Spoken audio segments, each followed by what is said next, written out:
is one of the things why that ethics complaint at CDC was so like a big A-bomb going off at CDC. Well, they can't, because if they start admitting it's hurting people, they're going to have to remove it out of the water.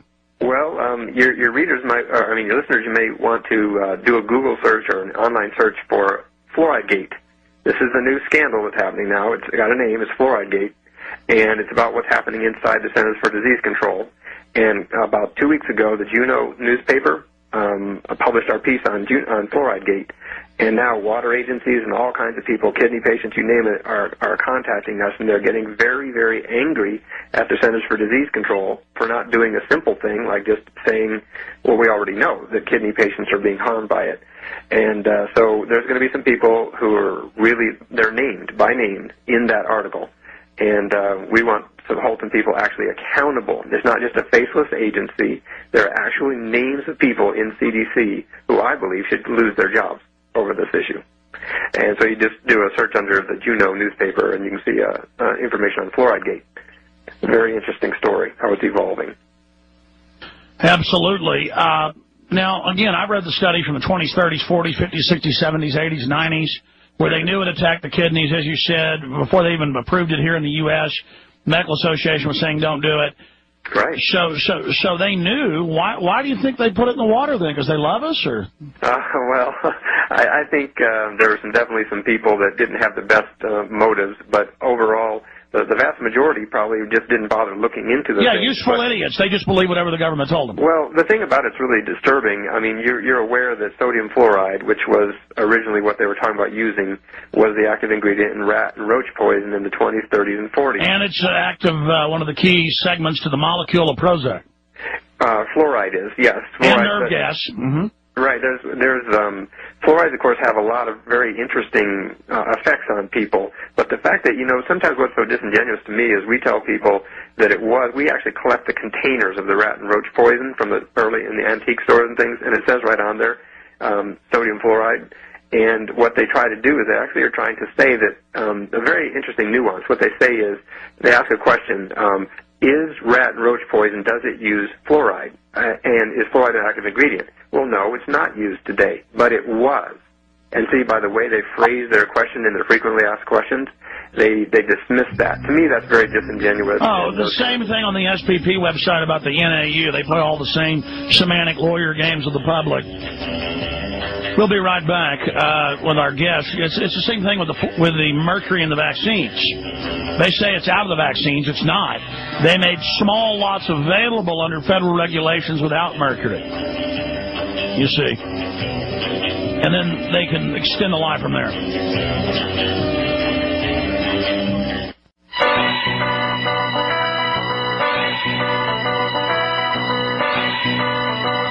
know a lot of you know fluoride, sodium, stannous fluoride, different types they put in the water.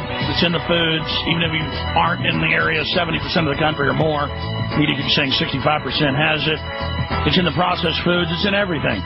It's really hard to get rid of. It's blowing around in the air. Now they say spills of it aren't a problem because it's nutritious for you. We have a newscast saying mercury now is supposedly good for you. In fact, I bet the toxicologist expert, Masters in Public Health, probably doesn't believe what I just said. John, pull the mercury's nutritious clip, please. This aired nationwide. CBS had all its local affiliates years ago air this. You've heard it 50-something times here, but our guest hasn't. Well, let's just play that. Here it is. Mercury is good for you. Mercury-containing vaccines may have on kids. A life-saving device wins over-the-counter approval by the FDA. And sick of your glasses and contact lenses? A new corrective eye surgery is approved today. Here's tonight's medical headlines with Medical Watch reporter Seema Mather. Mercury-containing vaccines may help, not harm kids, according to 2 new studies in the journal Pediatrics. There have been widespread concerns that mercury-based preservatives in vaccines might impair the neurological development of children. These new studies suggest that the opposite, that the preservatives may actually be associated with improved behavior and mental performance. What do you think of them apples, sir? I tell you what, I mean, there's just... you can twist studies any way you please these days. Anybody that thinks that heavy metals like that can actually help people. I mean, I used to be the manager of the EPA Western Regional Lead Training Center, and I have a particular interest in metals. And this very idea that you can bring mercury in and it's going to help people is just the most far-fetched thing I've ever heard in my life. Well, a couple of years ago, a big Canadian university, we've got the clip, I forget the exact university, I know it's in Montreal, they showed under an electron microscope pig neurons similar to ours, brain cells, and in the report, and it's a lab, it's on YouTube, and they showed how lead, other things, they build up plaques, they kill wherever they precipitate, they kill the cells around it, but that mercury has an electrochemical response and keeps going by burning through, just zapping in the electrochemical response and the receptors, and just it's the gift that keeps on giving. Is that what you found, sir? Well, yes, mercury is something I used to clean up. I was involved in a lot of spill cleanups, and I can tell you that I did a lot of research myself on this whole mercury issue, especially when they were trying to, in Tennessee, they were trying to come up with a bill to get it out of the vaccines and things. And you know, there's an awful lot of pseudoscience that goes on out there to try to justify the idea of using mercury. You're familiar with the whole, that phrase, mad as a hatter, I guess you are, right? That was what they used in the felt making process of hats back hundreds of years ago, and you know, so we've known for hundreds of years that mercury has these neurologic effects. So the very idea that someone is trying to push this, that goes in with that sort of concept of the best defense is a good offense. Did you know that we have the books, you know, usually at university graduate level, where they have the quotes by top eugenicists saying that they wanted to feed the population mercury to make them basically be retarded? Well, I've not read that myself, but, you know, anyone that tries to tell me that even small doses of mercury are useful for the human body, I would be highly suspect. That's a very nice way of me saying it, I guess. So, well, maybe we're crazy. I mean, maybe they should start selling mercury at the stores as a vitamin. Well, you know, these metals that we have this body burden of metals inside, and, you know, a lot of it is stored in your fatty tissues and your bones. Your bones are kind of like the garbage dump of your body, and when your body doesn't know what to do with something, a lot of times it sticks it in your bones. And this idea that these things don't accumulate and that they don't show up one day, it just makes no sense whatsoever to me. And, you know, that's why on the fluoride side of the house, when they made statements back in the early days that fluoride was in the same category of toxicity as arsenic and lead, what's changed about that since then? Nothing has. But yet now we get it, like you say, on all these different things. Every time you get a loaf of bread or canned corn from the grocery store, very often, because it's made with fluoridated water, you get a dose of fluoride.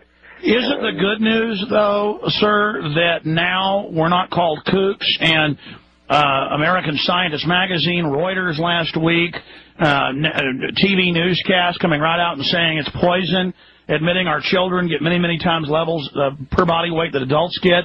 I mean, the good news is, though, that it shows that the worm is starting to turn.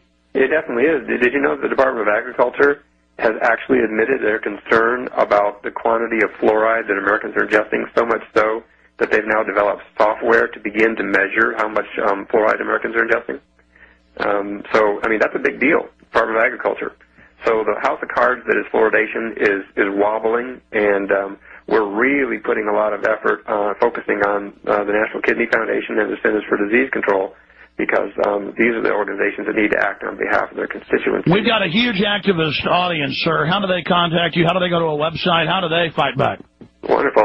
Well, I'll give you my email first. It's stockin2@yahoo.com.